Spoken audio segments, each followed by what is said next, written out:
Okay, so thank you, Anna, for starting the recording. For everyone who's on the call, we are recording this. So if any of your colleagues haven't been able to attend, would like to see the training, then they can get access to this afterwards. Or indeed, if you want to rewatch any aspect of this. So welcome, huge Monday morning welcome to everyone. So on behalf of the Department of Communities and Justice, I would like to welcome you all to this training session, which accompanies the guidance that was released on Friday, which provides sector support for DCJ providers who are preparing for COVID-19 management plans. And today's session, we are focusing on domestic and family violence providers from Department of Communities and Justice. And we look forward to taking you through some of the key aspects of the training. And we're going to have a bit of interactivity today as well. So an opportunity for you all to discuss some of the risks and controls that you've been putting in place. Before I get into this, I'd like to acknowledge the traditional custodians of the lands that we're meeting across New South Wales and anyone that's outside of New South Wales as well. Today, I'd like to acknowledge the traditional custodians of the lands that we're meeting on and pay our respects to elders past, present and emerging. And I'd also acknowledge any Aboriginal or Torres Strait Islander people on the call, or indeed all Aboriginal Torres Strait Islander communities in the lands that we work on. I'm meeting today on Camaragal land up on the north of the Spit Bridge in Sydney, up in Brookvale, and recognise that we'll be across a range of traditional land across the country. The other thing to mention is obviously the particularly relevant as borders are starting to open up, and we're seeing COVID is starting to get into some Aboriginal Torres Strait Islander regions and communities. And so just noting there is that disparity in vaccination rates. And so therefore, we do need to think quite carefully about that as part of our COVID controls. So it's highly relevant for what we're talking about today. So in terms of a couple of quick housekeeping points, as I mentioned before, brilliant if those of you joining can have your camera on and be on mute, and encourage people to turn off their phones and emails and so they can contribute. We are going to have quite a few interactive breakout discussions for you to contribute to. Okay, thanks for that, Anna. If you move on. We do have chat function on the Zoom, as I'm sure many of you have been aware. It's at the bottom of your screen. So feel free to put any questions that you have throughout the session, and quite often on the previous session, the first session on Friday, we'll see a bit of a conversation that can start running through the chat as well. In terms of the agenda for the session today, we will do some brief introductions. We're going to provide a little bit of overview of the guidance. So that'll be myself, Mika, also from Rebek, and Alice from Justice Connect, going to kind of talk through some of the key aspects of it. And then we'll have two interactive breakout sessions where we can talk through some of the considerations and controls. And then we'll have two interactive breakouts. Thank you for going on mute there. Thanks for that. In the second session, we're actually going to look at, as we start moving to a sort of COVID normal, where borders are starting to open up, what some of the changes in controls that we might need to consider in future. So again, that'll be a good discussion. And I'll do full introductions just now, but Alice from Justice Connect is on hand to ask any sort of legal related questions that people have as we go through the session. Okay, so if we move on to introductions, Anna, so I'll start with myself. So my name is Jay Rebek. So I run an international healthcare consultancy called Rebek. We're based in Sydney. We have been working with the Department of Communities and Justice for 3 or 4 years, back when they were officially called Family Community Services, and have been doing lots of work over the last 18 months around COVID, supporting planning around COVID and supporting DCJ services to become better prepared for COVID, putting out guidance around that. So that's me. From my team, we've got Anna Baker and Mika Cato joining us. So they're just waving now. And perhaps if Sophie, if I ask you to introduce yourself, DCJ. Hi, thanks, Jay. Sophie Holloway. I'm the Director of Policy and Practice in Partnerships at DCJ, and we've been the team that has been working on the COVID-19 management policy and organising these series of webinars and support. So I really wanted to thank Jay and the team and Justice Connect and the team for presenting today, and of course for all of you for attending. We hope that it's useful. I'm joined today by Michelle Dowd, who is the Manager of Commissioning Policy and has been leading on this piece of work in DCJ, and I think that's it for the DCJ people at the moment, unless there's someone else here who I have missed and I can't see on the participant list. But thanks everyone for joining. I hope it is your opportunity to have a fairly interactive session, and I'm looking forward to it. Thanks again. Lovely. Thanks so much, Sophie. And I'd also just like to ask Alice just to introduce yourself as well from Justice Connect. Thanks, Jay. So my name's Alice. I am a lawyer at Justice Connect. And for anyone that hasn't come across Justice Connect before, we are a registered charity and an accredited community legal centre. So I'm a lawyer in the not-for-profit law program, where we provide free legal help and training to not-for-profit community organisations. So our program's been providing support to the not-for-profit sector for a number of months now in relation to COVID-19 vaccines in the workplace. So basically, I've been invited here today by DCJ to provide some answers to any legal questions that might come up throughout the session, particularly those legal questions that come up when you're looking at managing risks in the workplace and implementing your COVID-19 management plan. So I do just need to let you know that when I answer questions today, I'll be providing legal information rather than legal advice, but I'll give you a bit more information in a few slides' time about how you might be able to come to Justice Connect for tailored legal advice. So thanks, Jay. Lovely. Thanks so much for that, Alice. And yeah, huge welcome to everyone from across the sector that's joining us today as well. Great. So that's a bit about the team that have been responsible for putting this guidance together. So if we just move on, Anna, we'll on to the next slide, we can start talking about a bit of an overview. So just to put this in context, so the purpose of this guidance is to equip providers across DCJ, so that's more than 800 providers, with the skills and tools to develop robust COVID-19 management plans. Now, or the plan. So a few points to note, okay, right up front. So the first is that this is not a new document that's being asked to develop. So if you have an existing COVID-19 management plan in place, then you don't need to write a new one. But this has been very much developed based on a requirement and a survey that was put out where more than 350 providers did actually say that they would appreciate a bit of extra guidance around developing these plans. The second thing is just to mention that the COVID-19 management plan is made up of a risk assessment, a business continuity plan, and the COVID safe plan. So those are the three components. So there isn't, if you like, an additional document. So when we say COVID-19 management plan, it's really just those three documents that we're talking about.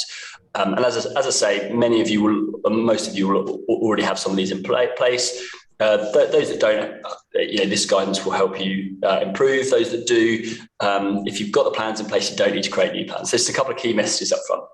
In terms of the context, DCJ,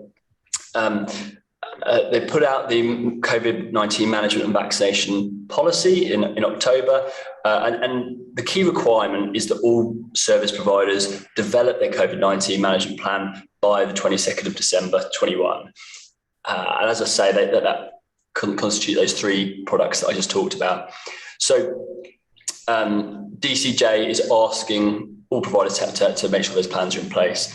And the guidance that we've put out on Friday is just what it says, the name says in the tin. It's guidance. So it's supposed to be supportive, it's supposed to be helpful, it's providing a bit of extra clarity about how to put together a high quality risk assessment and what the other two components of the plan are. But it's not, there's no new requirement in here, it's just support to assist you with the requirements that are already in place, already there for you.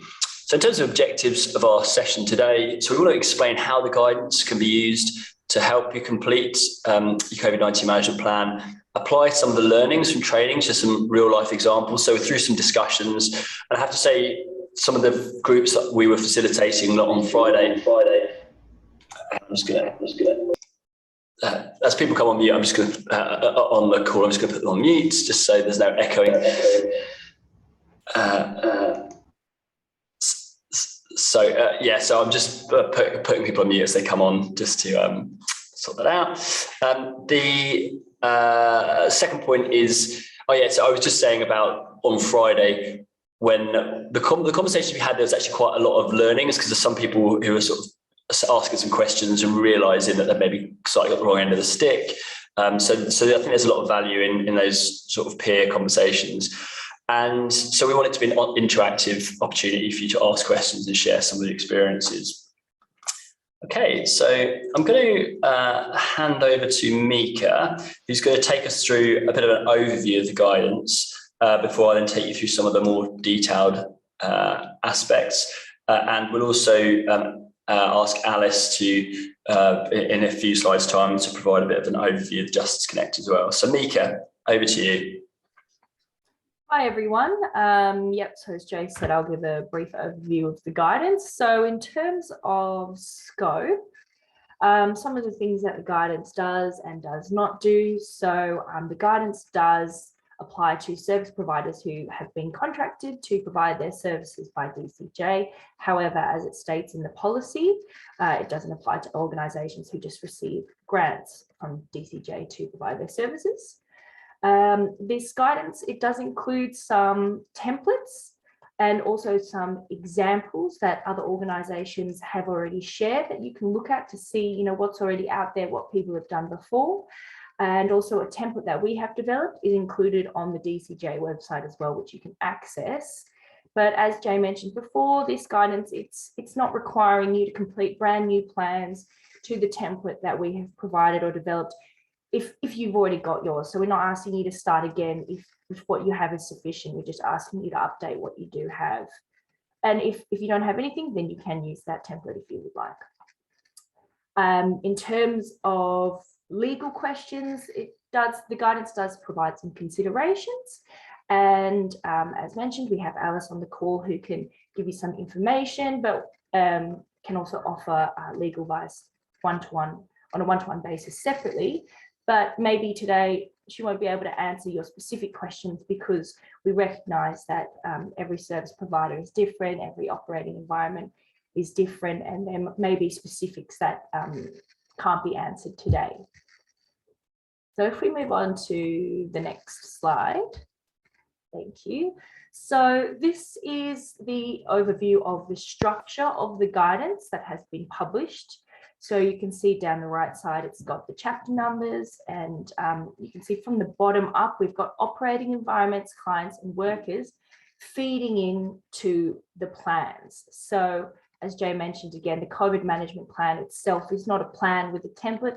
It's actually made up of these three different plans.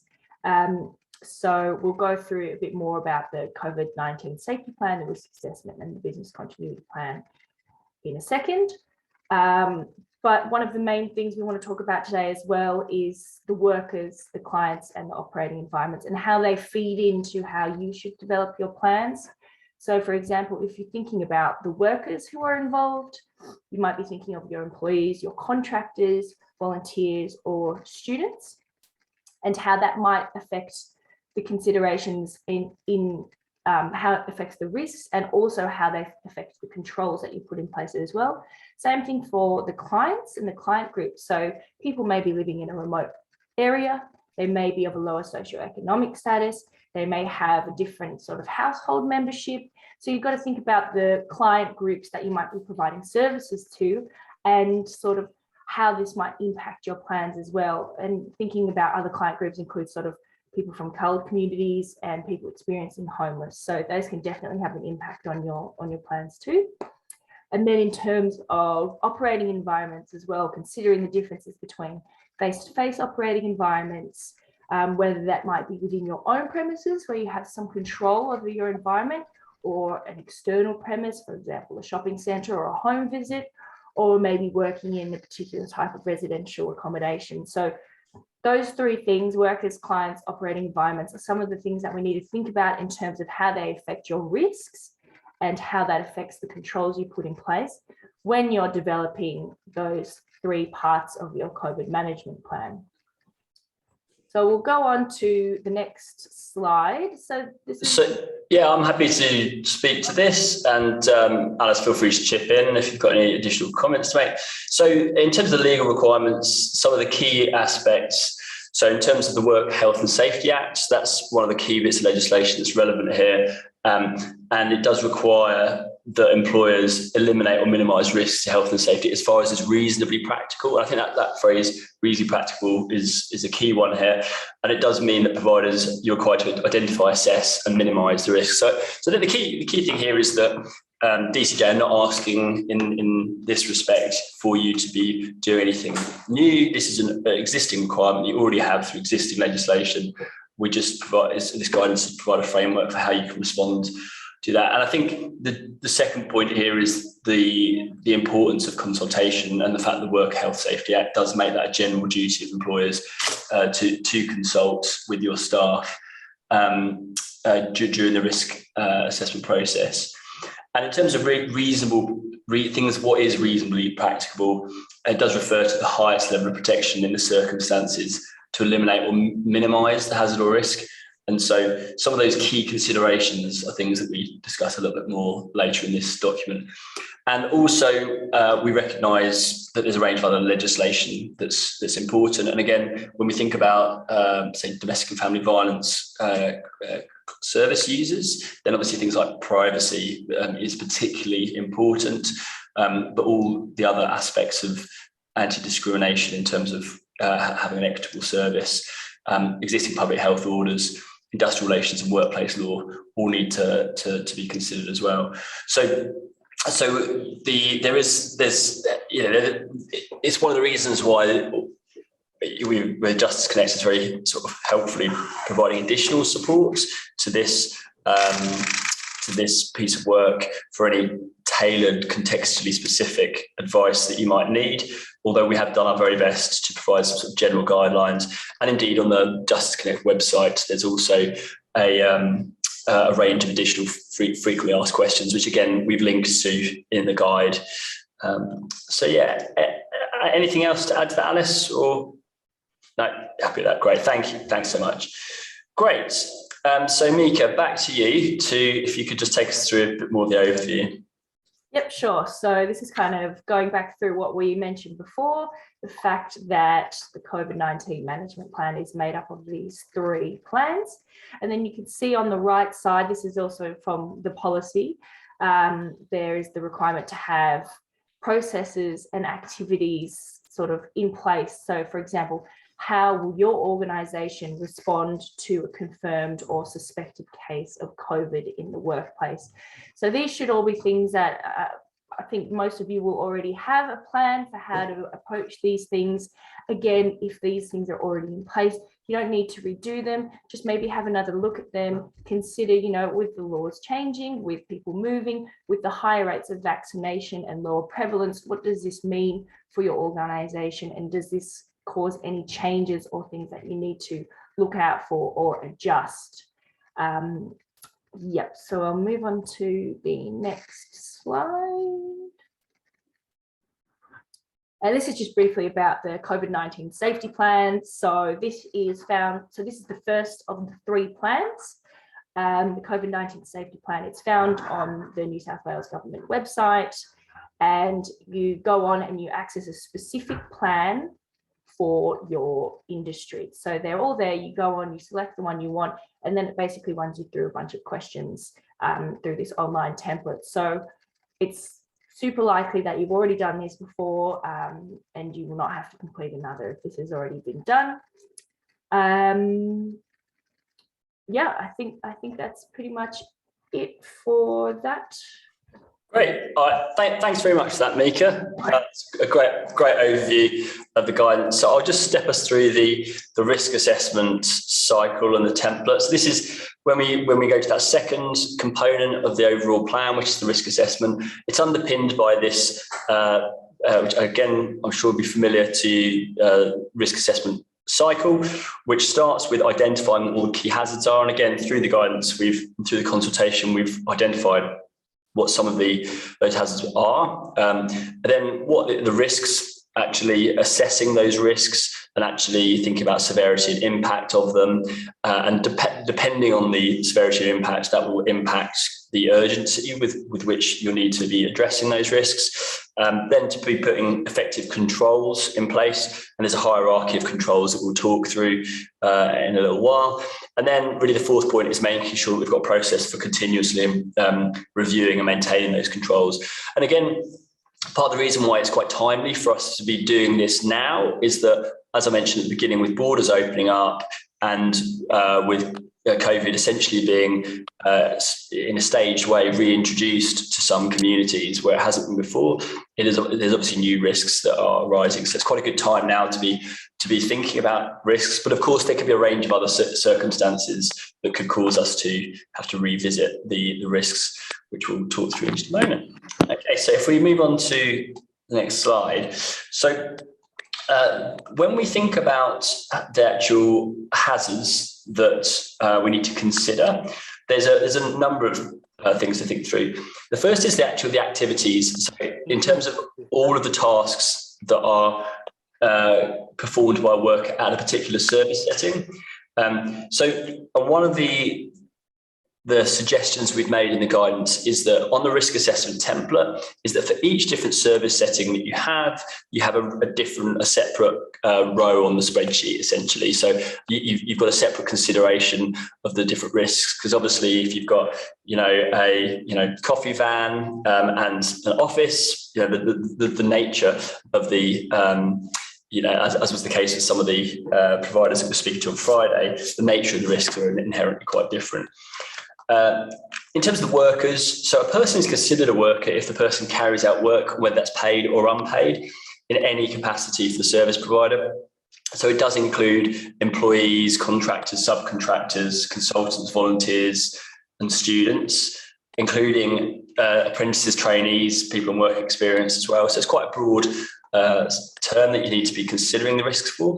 And then from a client's perspective, it could be any individual, group, child, young person, to whom services or programs contracted by DCJ are made available. So again, the term, it includes, offenders, people with disability, children, young people, families, tenants, people in their household, or indeed members of the public. So it does need to be considered clients quite a broad and broad remit. And the final point to make on this slide really is just making sure that you consult the controls you're putting in place, and you consult with workers and understand how they interact on a day-to-day business. Okay, so I think those are some of the key points. So once you've actually worked through the first step and you've identified the hazards, the next step, as I mentioned briefly before, is about assessing the risks. So, and this really requires you to think through what the mechanism of harm is. So, and the two aspects of this are, A, how severe would this risk be? Is it potentially extreme? Could it be life-threatening? Obviously, in COVID-19, as we know, it can be in some instances. And again, what's the likelihood? And so, when you there's a grid that we've. It's a standard risk assessment grid that we've used in the guidance. I'm sure most of you will be very familiar with. That grid helps you just translate the severity and likelihood into an overall risk level, which gives you some guidance as to how urgently you should be addressing that risk, whether it's something it's critical to act now, all the way through to something quite low. So again, standard process, we'll be familiar with it, and it's a structured way of just assessing the risks, and that helps you to prioritise your risks as well. So thanks for that. And if we move on, and I mentioned briefly before the hierarchy of controls. So the hierarchy of controls is a really helpful concept, which really sort of says that wherever possible, we always seek for the highest level of control, but recognise that because we operate in a real world, it's not always possible to do that. So therefore, the reasonable practicability point is really that whilst we should start from the top of the list and work our way down, because of some of the things at the top of the list won't be reasonably practicable, you then have to work down to the next item on the list in the hierarchy of controls, see if that's reasonably practical, and if that's not, then you keep working down until you can find a level of control that is reasonably practicable.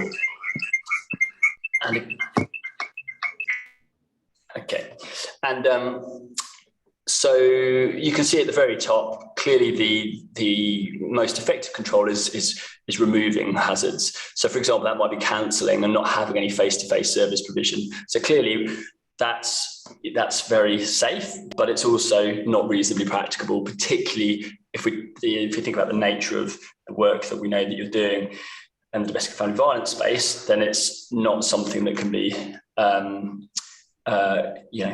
that's just not always possible. So then you have to just work your way down through these different levels of controls down the hierarchy list to make sure that we've got as many things in place as we can in a reasonably practical way. So the other key point to note, and I know this is something that we've had lots of questions through the consultation, is that vaccination is a key control to consider. So recognising that as we get to higher and higher vaccination rates, we're getting to a point where you're getting people starting to have more conversations around people who perhaps are less keen on getting vaccinated or vaccine hesitant. And so, or indeed some people that may not be eligible. But wherever possible, that is one of the key controls to consider.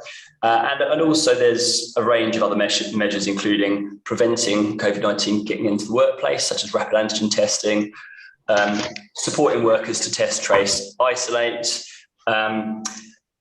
reducing direct contact with workers where reasonably practicable. So that could be physical distancing, barriers, adjusting shifts, and having staggered shifts, things like that, supporting flexible work arrangements, and then reducing environmental exposure. So again, we had lots of questions on Friday around inspecting, reviewing air conditioning, ventilation systems, cleaning and disinfecting high traffic areas, providing cleaning products and instructions, and providing instructions and amenities for personal hygiene and infection control, including PPE as well.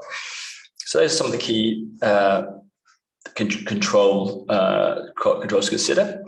And then finally, if we move on to the fourth part of the risk management cycle, so this is really where we are looking to make sure that we are reviewing our risks in a timely way.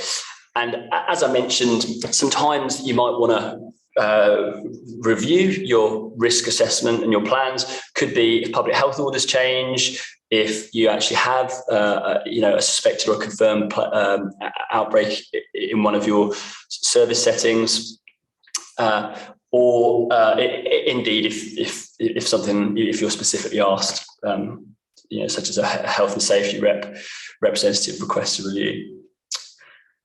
Okay, and so if we just move on, what we've shown here, and we're going to get into a bit of an interactive discussion shortly, is in the guidance, we've just given a bit of detailed step-by-step guidance as to how you can actually complete the risk assessment.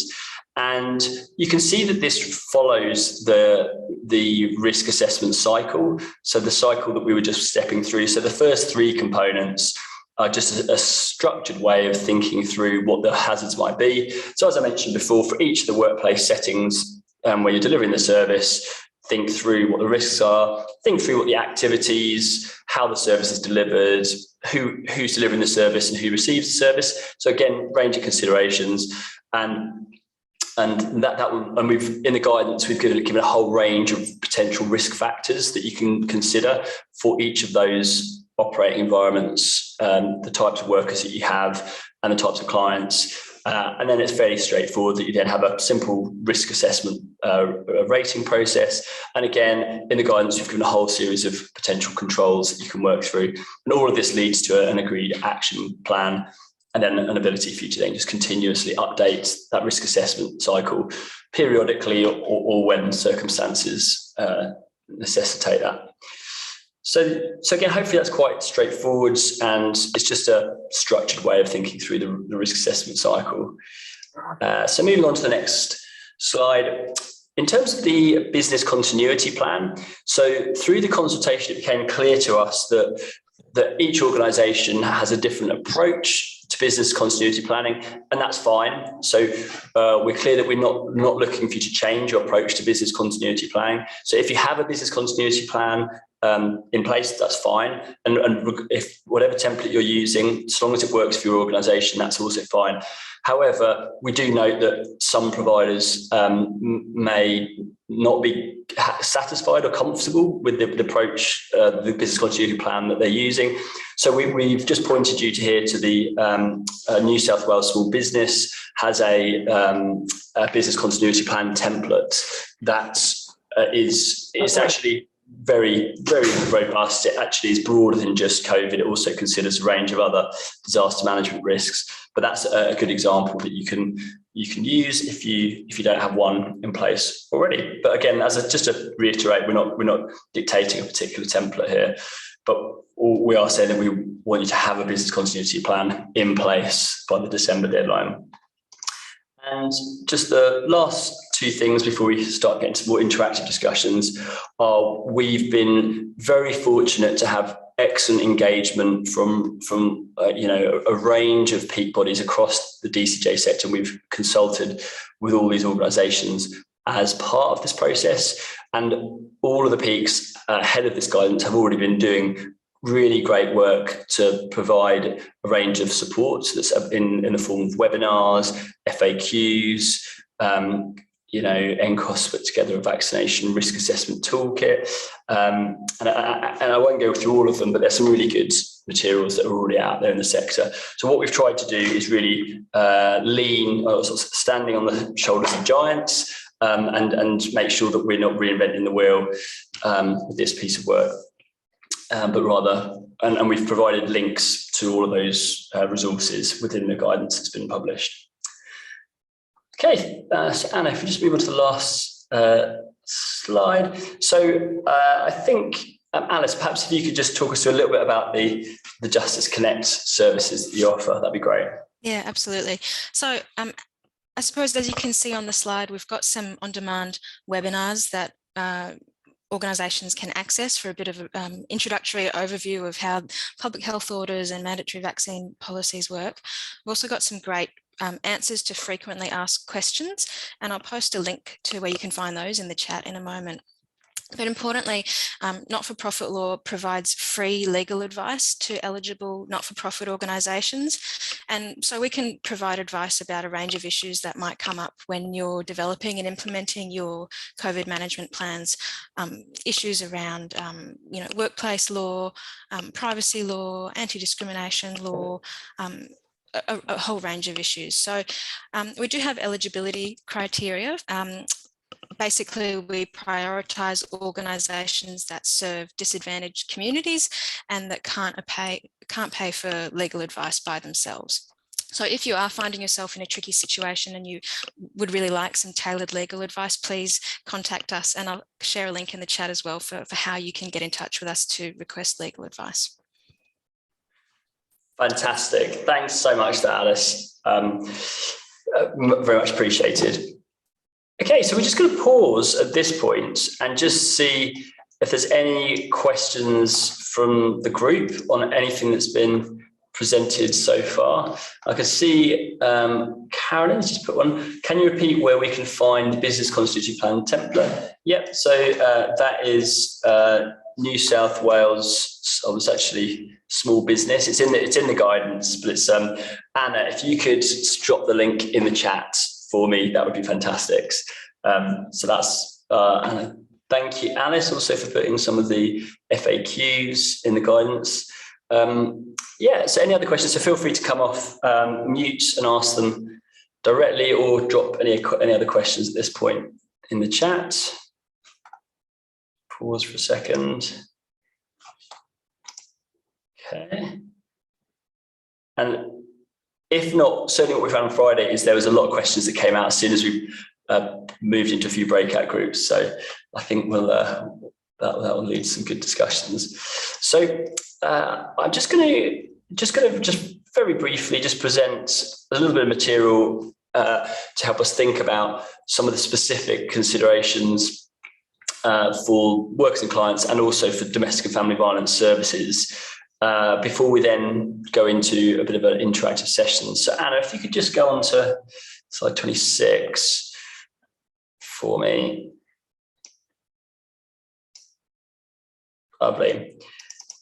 Okay, so when we're actually starting to think about the specific, the risk assessment for your services. So if we want to be thinking about the specifics for workers and clients, the first thing is to consider the workers' regular tasks. And Fair Work Australia has a tiered set of COVID-19 risks of different types of work. So tier 1 work is interactive work with people with an increased risk of being infected with coronavirus, and that might include employees working in hotel quarantine or border control.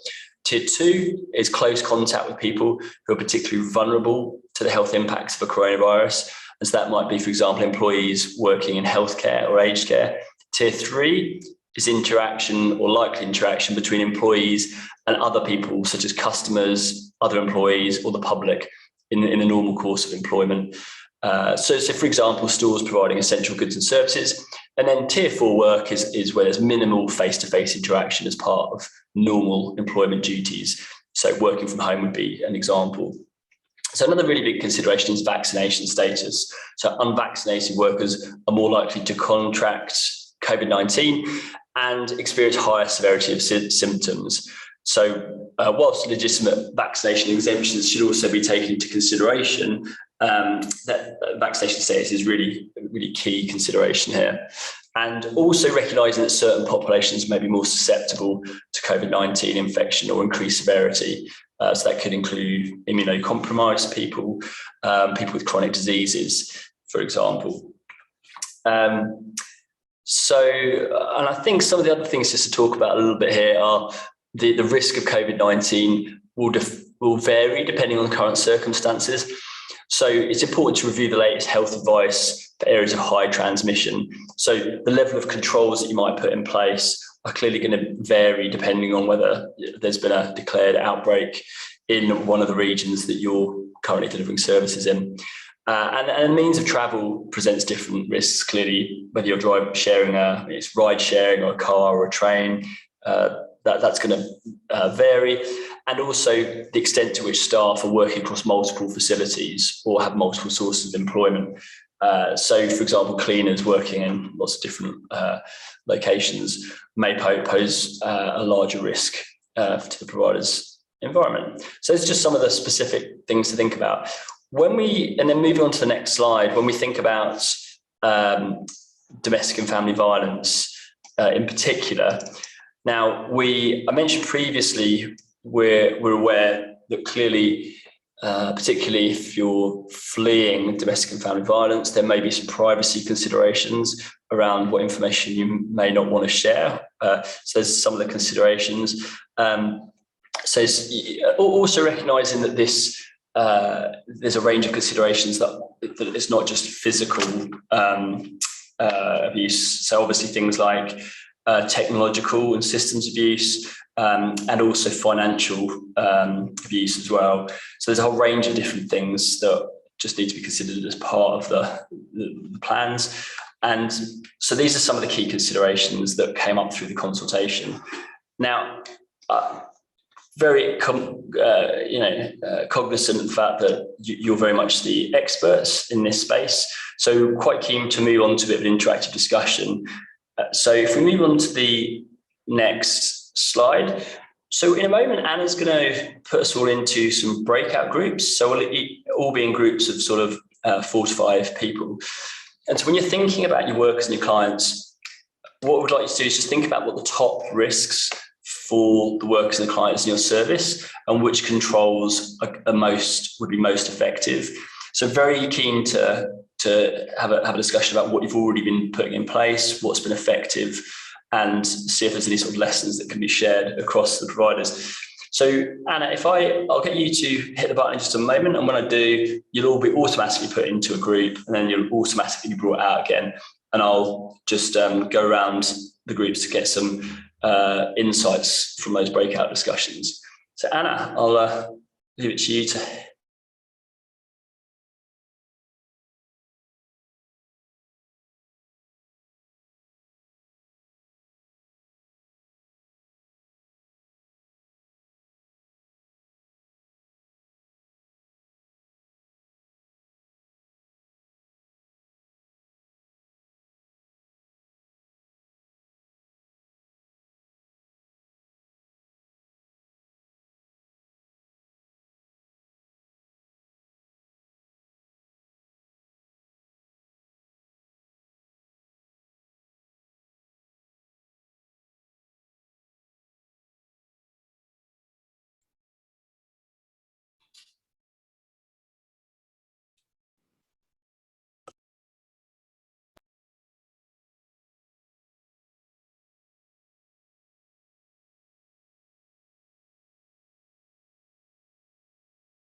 Looks like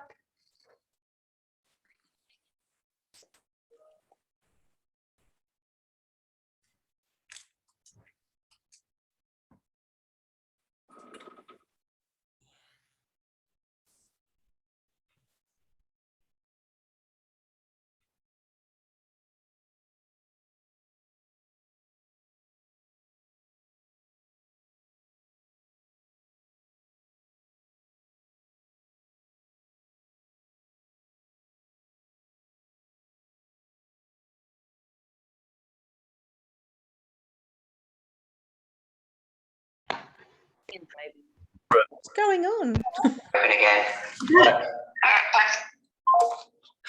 Welcome back, everyone. So we've had in a world first, none of the groups worked. We had a bit of a technology breakdown, which we've been using this for 2 years and this has never happened before. So I think we're going to try doing that one more time. And if it doesn't work, we'll actually resort to a bit of a group discussion across the whole group. But I think, Anna, we'll attempt to do it one more time. As I say, if it doesn't work, we'll go to a group discussion. Just lost 20 people somehow as well in the process. Okay, so I think that was, yes. So I don't know if lots It of kicked me people right logged out. Yeah. Kicked me right out, and I had to go back to my invitation, find it, try and get back on again. So that's where you've lost your people.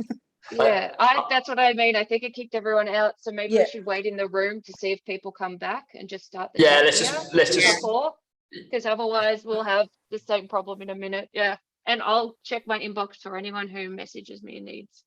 I had to come back through Zoom if that helps anyone. Yeah, thanks, Caroline. Yeah, I can see a number of people are starting to rejoin now. So Sophie, what do you think? Should we just try and do this as a bit of a group discussion?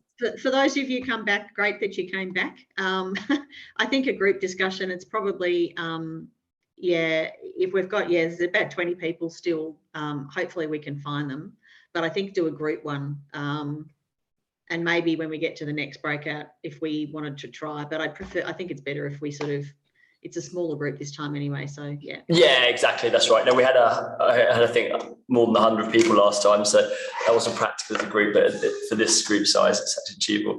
Okay, so Anna, if you want to just pop up the question then. So yeah, we'd love to hear from those of you on the call about what are some of the key risks for your workers and clients, and what are some of the controls you found to be most effective.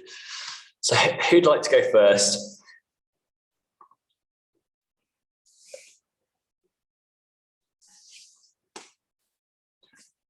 Go for it, Caroline. Okay, it's we've got a refuge, and we've also got outreach programs, domestic violence outreach programs, staying home living violence. Both agencies have people who are not vaccinated, so we've had to they're working from home currently. It's a situation which can't go on. The things that have been really effective is face masks, all the measures, the PPE measures. We're kind of stuck between a rock and a hard place, like most people, in that we can't demand people to be tested or vaccinated. So, but we have requested some residents that we have been in high risk to be tested, and luckily so far there's been a bit of resistance, but they have actually complied with that. That's helped. I think the PPE, just really enforcing that has been and putting strategies in place for transporting clients has been really effective. And Caroline, it'd be interesting, those clients that were maybe a little bit hesitant that you have managed to get. It'd be interesting to know how did that conversation go? What was it that helped you to sort of have that conversation, really? Well, it was presented on the context that they were associating with people who were COVID positive. Yeah. And that it's particularly in the refuge, that's dense population, basically. It's shared living, shared bathroom, shared kitchen facilities. So it was an increased risk to her and to us and to the staff, to the other residents and to the staff and community. One person chose, she said, no, I'm not getting tested. So we actually managed to find her extended emergency accommodation through that program. Lovely. Thanks for sharing that, Caroline. And yeah, I'd love to hear from other people on the call what some of the other risks and controls for your workers and your clients. So I'm the General Manager at Catholic Care Diocese of Broken Bay, Kim McIntyre. We've got a range of all sorts of services, but looking at the DV services, DVRE, WDV CAS, IDFV, staying home leaving violence, and a whole lot of homelessness service as well that do a lot of work with domestic violence. Now, as an organisation, we've worked with our workers. Most of them have voluntarily been vaccinated, over 96% of them, but we have put in a directive for vaccines because most of our work is in clients' homes. We also do risk assessments before doing home visits, and we use PPE. So we're not asking our clients to be vaccinated, but to safeguard the broader section of our workforce and our clients, we have asked staff to be vaccinated. So look, we've had a few incidents of close contacts and casual contacts. We've got continuity plans, we've got risk matrices and everything else working. So it's worked quite effectively.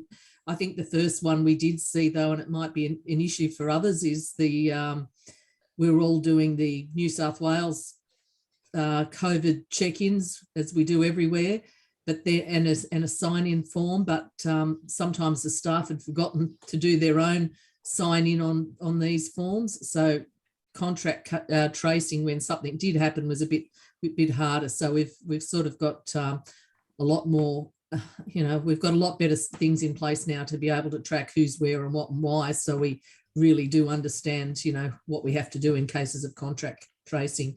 So I think it's important to realise that the Services New South Wales gets all your contract tracing information, but as an organisation, you may not get as much back unless they contact you, and that can be really slow. You often find out before they do and need to work a lot quicker than that, particularly with clients. Yeah, and Kim, that's certainly something I've heard on a few different occasions, is that you're better off relying on your own. Yeah, it's good to have internal processes, because like the contact tracing, particularly when the numbers start going up, that their ability to come back in a timely way obviously becomes challenged or compromised. Yeah. Great. Any what other key risks and controls have we heard from around the group? I see a few comments coming in on the chat. So Carolyn, who's manager at the Armidale Women's Centre, so all staff are vaccinated. We're a congregate living model. A main problem is that health may contact a client about a close contact, but we are reliant on them telling us. They may not do so if they fear losing accommodation. Oh, that's interesting. So as in clients may not be, now is that presumably that's, is this an issue that anyone else has come across?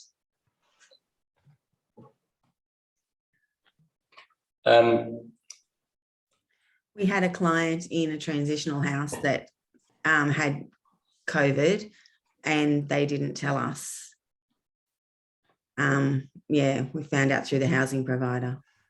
And why do you think that was? Don't know what her reasoning was. Yeah, okay. Interesting. Yeah. Yeah. Okay. So I guess, again, what are some of the controls around, or what's the best with that issue? How does one address that?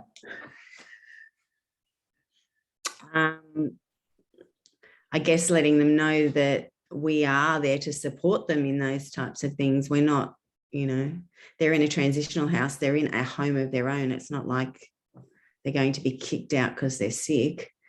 We're there for support, not for judgment or anything. So I don't know. I guess when women are in trauma, that's they can't think outside their box. Do you know? Yeah. Interesting. So I guess part of it is perhaps just sort of thinking through that communication and making it really clear when people are coming in that exactly you said it's a judgment-free environment, and that actually there is no risk of them losing their accommodation. So I think this is generally one of the greatest problems we've seen with COVID more broadly is that you're asking for a lot of trust in kind of and a lot of women that are in the accommodation have not been able to trust people. So it takes some time for them to trust the workers as well. Interesting. And thank you. I know Carolyn's not able to come on the audio, but she said it may be a fear of stigma or blame as well. Yeah. Lovely. So love to hear any other comments or questions. I think, Lynn, have you got something you wanted to say? So you just come off mute there. That was you. Sorry, I was in before and then it cut me out before I got to the Zoom breakout room. So I had to try and find another way to get back in because I was on Eventbrite and I came back on Zoom. Sorry. All good. Excellent. All right. So Kim, thank you. These contract tracers not being able to get staff out of hours or on weekends as they are obviously not checking their work phones. Yeah, okay, so that's interesting. So is that an issue that's come up for other providers?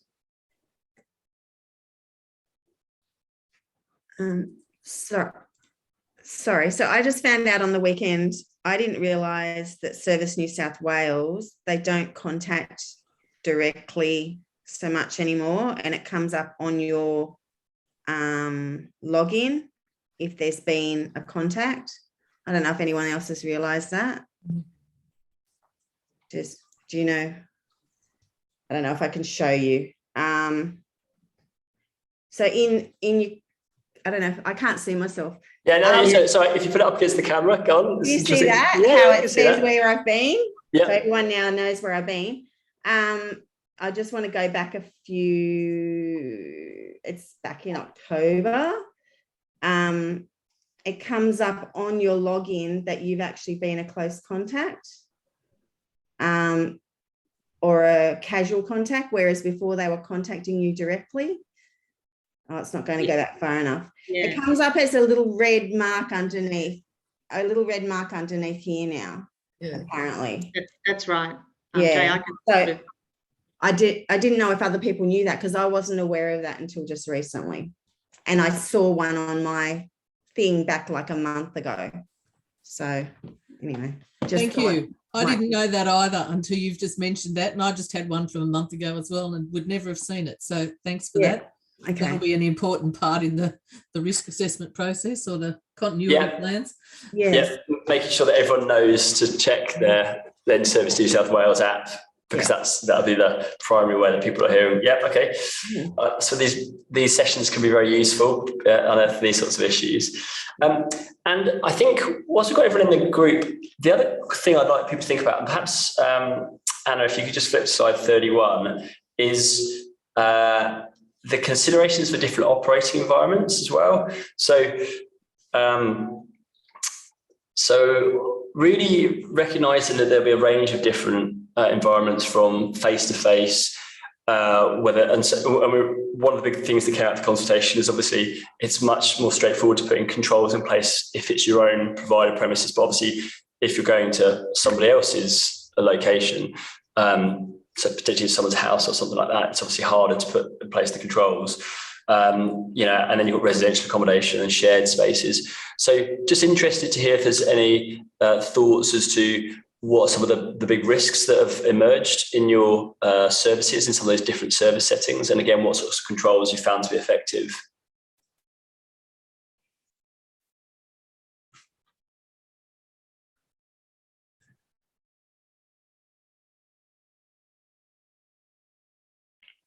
Our caseworkers doing a lot of like more Zoom or face calls, so that they're not actually just on the phone, but still actually seeing them, rather than going to the premises all the time to visit.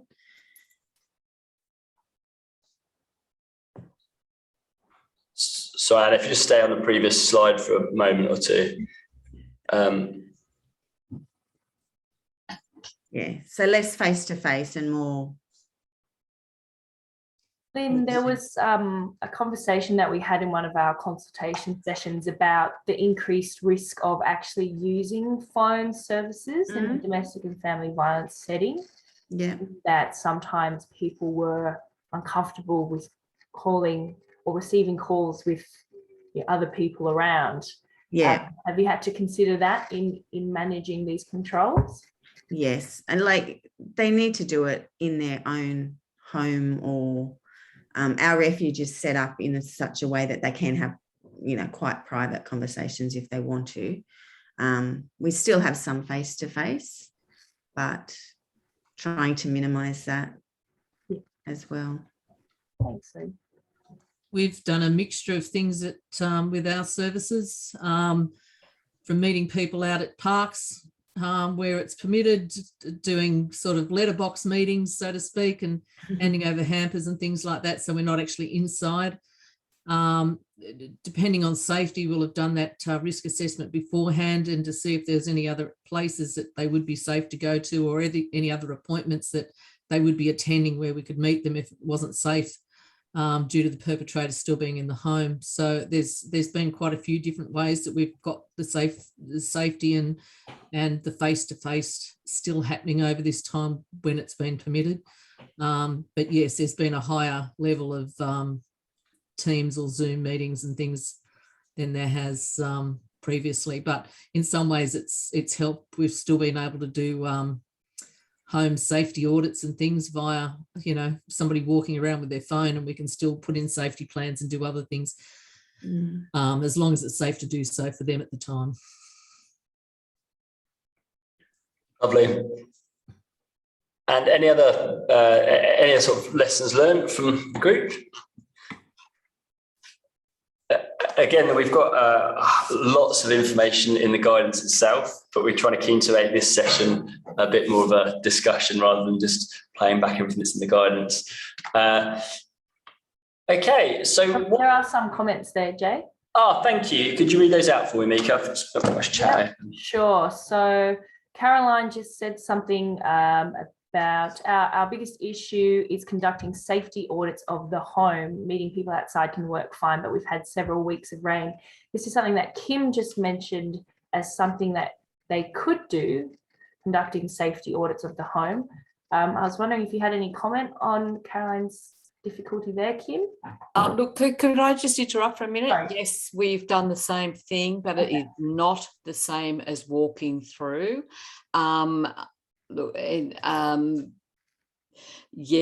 People have carried phones through and they've done safety audits, but it's not as effective as actually walking through a home.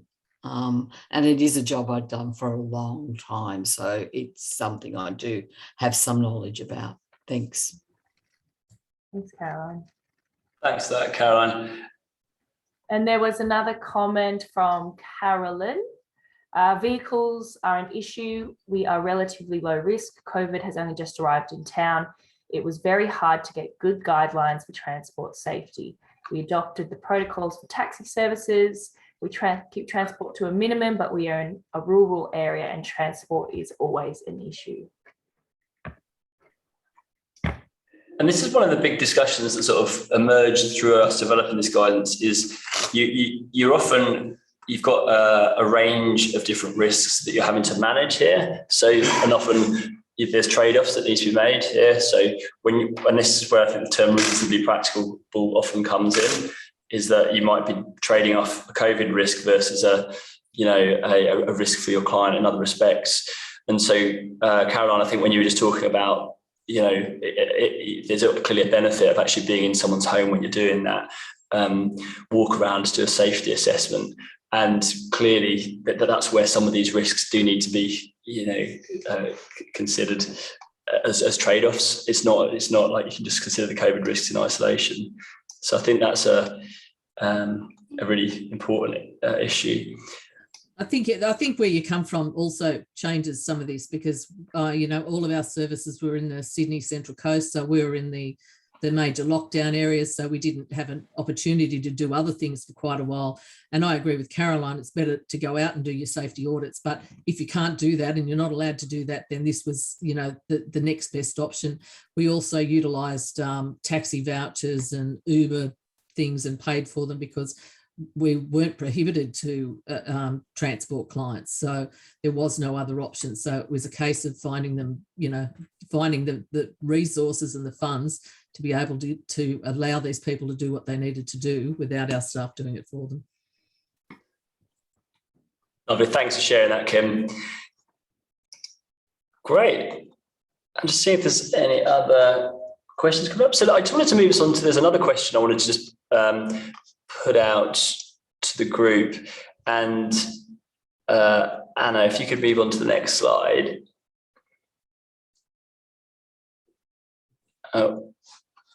So I'll just ask the question whilst Anna's waiting. But one of the so the next thing we wanted to just get people thinking about was obviously that we've had a really good discussion now about the controls that you've already been put in place over the last 2 years.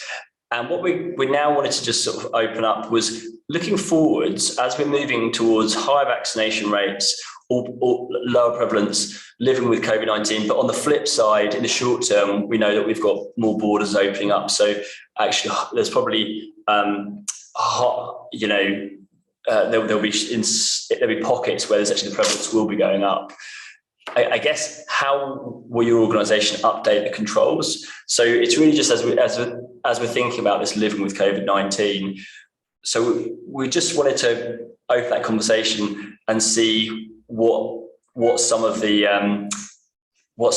controls your organisations are thinking about putting in the coming months and years, because obviously COVID-19 is now essentially moving to be an endemic disease.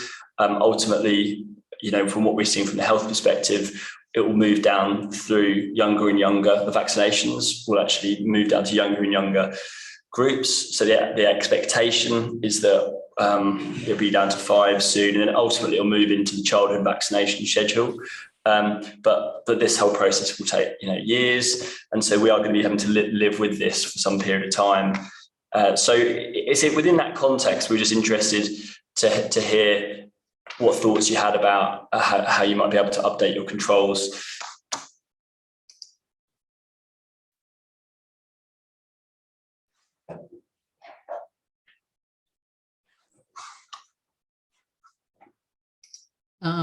Well, we have fortnightly senior leadership team meetings, so COVID stays on there.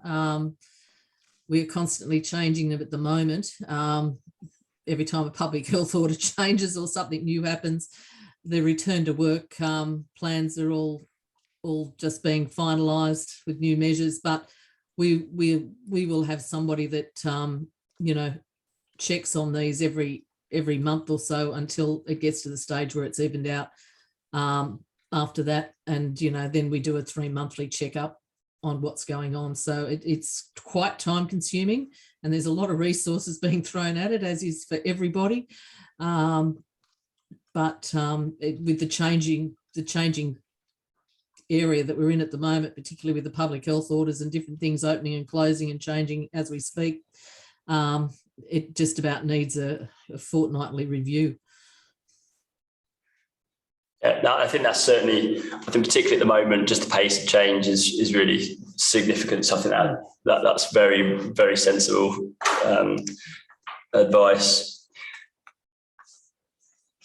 Okay, all right. So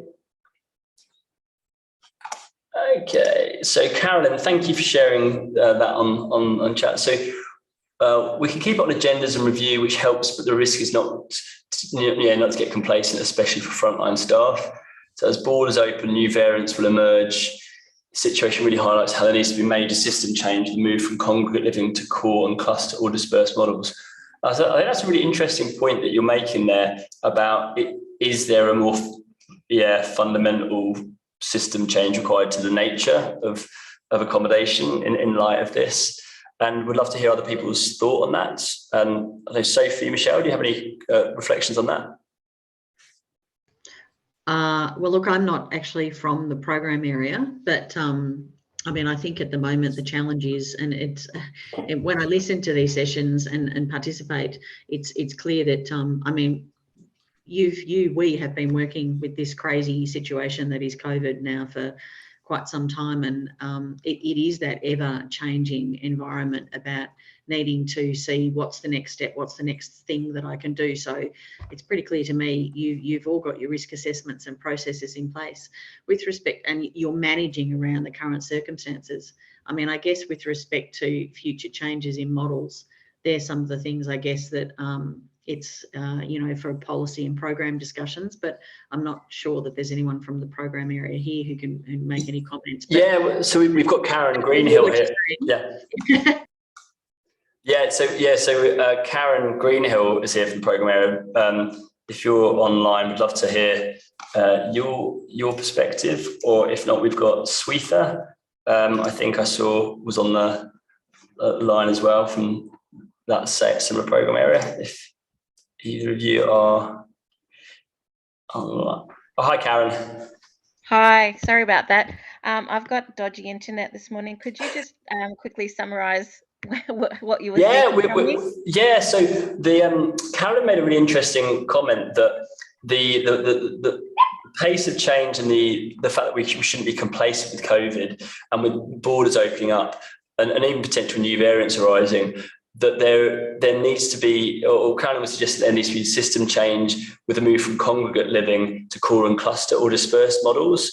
And so we just thought that was kind of an interesting reflection on whether, from someone working in the space, you had any thoughts on that, Karen?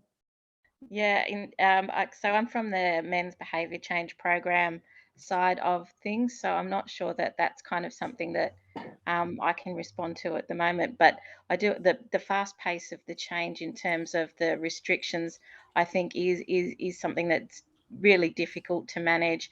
I guess from our side of things, the open communication between ourselves and the service providers is the best way to sort of communicate how we're managing those changes at the pace within which we're all working. Yeah, lovely. Thank you for that. Great. And so I thought, as we've got a little bit of time here, I thought I might get Alice to, Alice has kind of kindly offered to give a bit of some of the overviews of the key Justice Connect frequently asked questions that we've been getting. And so, yeah, Alice, if I could get you to ask some of these, and I'm sure as you're going through these, it might trigger some more further questions from the group. So, yeah, it'd be great, Alice, if you could do that. Thanks. No problem, Jay. I mean, one of the interesting things that I've been thinking about as I've been listening to this discussion, one of the frequently asked questions that we've been getting a lot is whether organisations can refuse to provide services to unvaccinated clients. And it's interesting to see that a lot of your organisations have basically come to the conclusion that this isn't reasonably practicable for us to simply stop providing services to unvaccinated people, particularly people who are in vulnerable situations. So I thought I'd maybe talk about a sort of adjacent question, which is whether you can ask clients if they're vaccinated. So not excluding people, but can you ask them so that can then inform how you might put in place measures to protect your staff, their health and safety. So as you might know, vaccination status is private information. It's private sensitive information, which attracts higher levels of protection under privacy laws. So under privacy laws, an organisation can ask for health information if it's reasonably necessary for your organisation's functions and if you have consent from the client.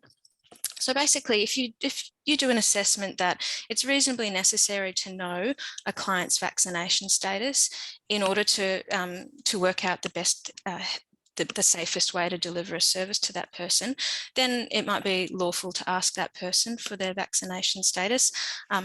Of course, a person does actually need to consent to provide that information. So that's just a sort of few pointers to get you thinking about whether that's something, as an organisation you might want to think about. Another question sort of around the same issue of clients and their vaccination status. Another question we've been getting is, what happens if staff members actually refuse to work with clients that are unvaccinated? And this really comes down to workplace health and safety laws. So under work health and safety laws, a staff member can refuse to carry out work in unsafe situations, but only if they have a reasonable concern that the risk in the workplace they'd face a serious risk to their health and safety. So, and you really have to work out, is the risk of an unvaccinated client posing a serious and imminent risk to this worker's health and safety? And if it's not, if you've got a range of other control measures in place to manage staff health and safety, then it is unlikely that a worker can refuse to carry out work. So those are a few considerations around that issue of clients and their vaccination status. If that sort of prompted some other questions, please feel free to type them in the chat or to ask them out loud. It has, Alice. There's a few. Yeah. So anybody else want to ask any questions out loud? If not, we'll just go to some of the chat questions. Okay. So yeah. So some of the discussions we're having. So we've had clients, this is from Vicky Johnson, thanks for this. We've had clients hesitant to access refuge accommodation during COVID due to the shared living space model. A cluster model would be more acceptable to many clients for COVID related and many other reasons. And Carolyn was saying we've had the same issue. One chose to remain homeless as she saw it as less of a risk to her. So again, yeah, be interesting to hear, yeah, Vicky or Karen, maybe just share a little bit more about that. I think it's quite an interesting issue that's come up there.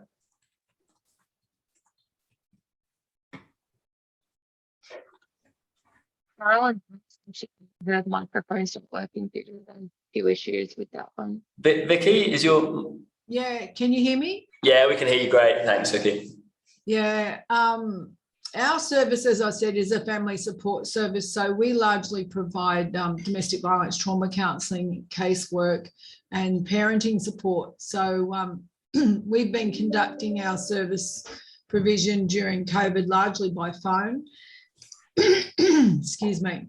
And we've had a lot of women who were in the situation that they really needed to access some sort of emergency accommodation because they were quite unsafe. But often, even without COVID, people are a bit unsure and hesitant about refuges. Not all the time, but you do get people that are a bit uncertain about it. But certainly that ramped right up during COVID and lockdown.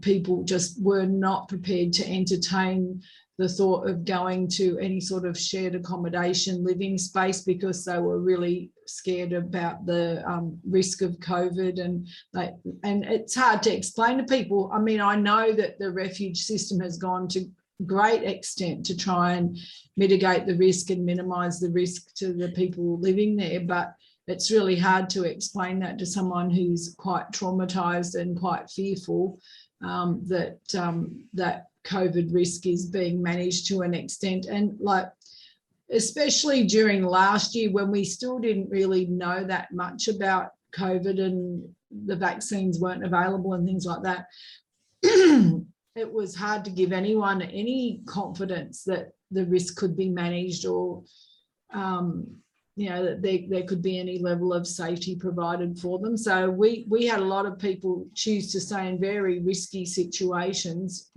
quite emphatically because they were very concerned about the risk of going into that shared space.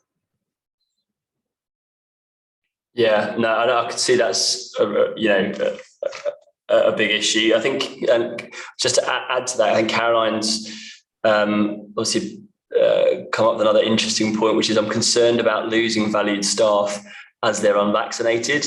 We've been able to have long-term work from home, which is currently in the short term, but not long-term due to the nature of their work. We currently only have 2 workers. Our management does not want to implement a mandatory vaccination policy as we don't fall under the mandated health decrees. And again, be interesting, Alice, to get your reflections on that. Sure. Look, and it's a situation that we're seeing lots of not-for-profit organisations in. They're valued staff that people don't want to lose.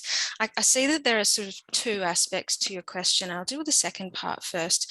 And that's where you said that your management doesn't want to implement a mandatory vaccination policy as you don't fall under the mandated health decrees. So you're right that there are public health orders, and if a public health order doesn't apply, then it's up to an organisation to work out, is vaccination of our staff a reasonably practicable control measure for COVID-19. So it is open to organisations to require staff members, including volunteers and contractors, to be vaccinated, even if there isn't a public health order.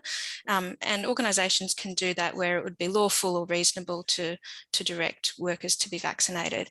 As Jay mentioned earlier in the presentation, the Fair Work Ombudsman's developed some really useful tiers, sort of risk categories of different workers, with Tier 1 being those, people working in border control or hotel quarantine, and Tier 2 being people that work with other people at risk, people in the community that are vulnerable to contracting COVID. And so often it will be reasonable to direct workers doing that kind of work to be vaccinated. But it is a decision for every organisation to make themselves. Now, as to the earlier part of your question, that issue about what do we do with workers that don't want to be vaccinated, but you don't necessarily want to dismiss them. Well, you can think about people taking agreed periods of leave, whether they have any accrued annual leave or long service leave, or you could agree to unpaid leave. Obviously, when you only have 2 workers, that might not be a fantastic solution for you. Sorry, there's only 2 unvaccinated. 2 unvaccinated, okay. Over 20 odd workers. I see. Yeah. So yeah, leave is an option.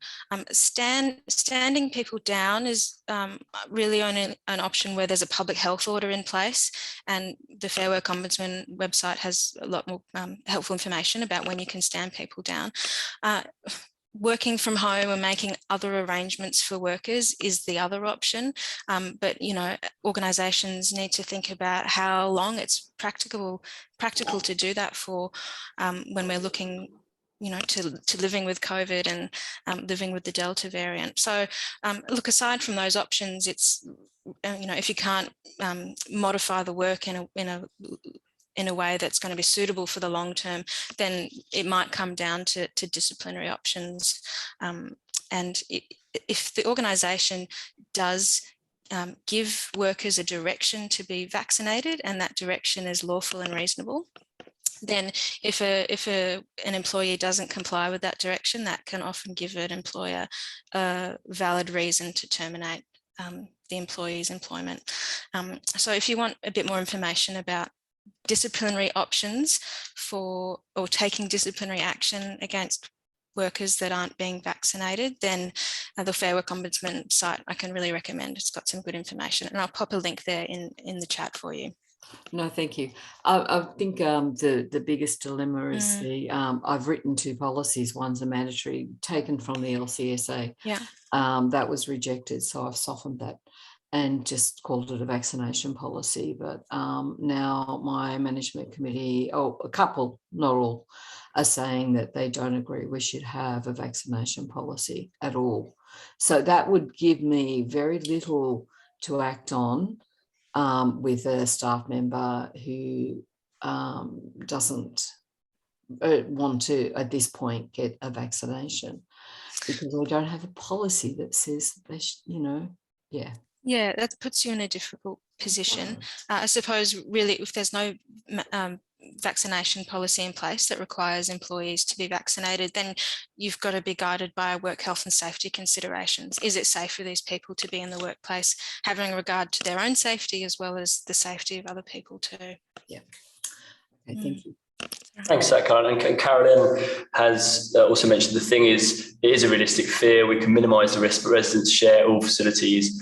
Other residents can be mixing with others, usually family, outside, and their COVID status is unknown. And secondly, can you also speak to the financial risk of a client seeking to sue or be compensated for contracting COVID in the shelter? So again, Alice, would love to hear your thoughts on that. Yeah, I mean, it's of course the risk that a client could contract COVID in the workplace or in your service setting is a risk that organisations need to be cognizant of. Like I can't talk to how likely is it or what's the financial risk associated with that, but really the law of negligence is what I'm thinking about when organisations have a duty of care to the people they provide services to and a duty to prevent reasonably foreseeable harm. And I think in this day and age, the risk of contracting COVID and even potentially dying from COVID is a reasonably foreseeable risk. So really all of this risk management work, assessing risks, putting in place safety plans, not only are you complying with the DCJ policy, but by doing that, you're also complying with work health and safety laws, and you're also complying with your duties under negligence law. So really all of this work is tied in together. So by doing a really good job of this work, you are minimising your risks of breaching your duty of care to your clients. Lovely. Yeah, no, that's a really, really good point, Alice. And of course, the more robust your risk assessments and plans and the ability to evidence that, then the better position you would be should an incident like that happen at some point in the future. Fantastic. All right. Well, I think we're going to be in a position where we can give everyone a few minutes, about 5 minutes time back. unless, I mean, but I will give everyone a final opportunity. If there's any final questions at all, well, we've got Alice and Sophie and Michelle and the rest of the team here. So just last opportunity for any questions. And thank you, Alice, for putting some of the additional information in the chat group. And again, the actual guidance document itself, which as you said, was published on Friday on the DCJ website. All of the links that we've been talking about today. So it's a rich document. It's got a lot of supporting evidence. We try to make it a bit of a one-stop shop as much as possible based on everything that was known at this point in time. So we hope you find that a useful document. Okay, so if there's no further questions, then we'll wrap up the session just here. So yeah, I'd just like to say an enormous thank you for everyone that's joined us and participated in the discussion today. We hope we found some of the presentation and and then thank you particularly for all the questions that have been asked. I think that's been really very useful indeed. Thank you, Anna, for putting a final link to the guidance in the chat. So if anyone wants to just jump straight on it now, it's just going up there. And yeah, so big thank you, Alice from DCJ. Thank you, Anna and Mika. Thank you for the rest of the DCJ team. And again, I'll leave Sophie, perhaps if you'd like to have the final word, really. Okay, well, I can't really add much more to that. Just thanks to Jay, you and your team, and to Alice and the Justice Connect team, and to everyone who participated. Yeah, really good discussions, good things raised. Hope it's been useful. You know where we are. Feel free to reach out and contact us through the partnership support mailbox. Both Michelle and I have a look at that, and we're very keen to have, if you've got questions, please feel free to ask. And thanks again for attending and taking time out of your Monday morning to attend this session. And thanks, Jay. Okay. Great stuff. Have a great day, everyone. Bye now. Cheers. Everyone. Thank you.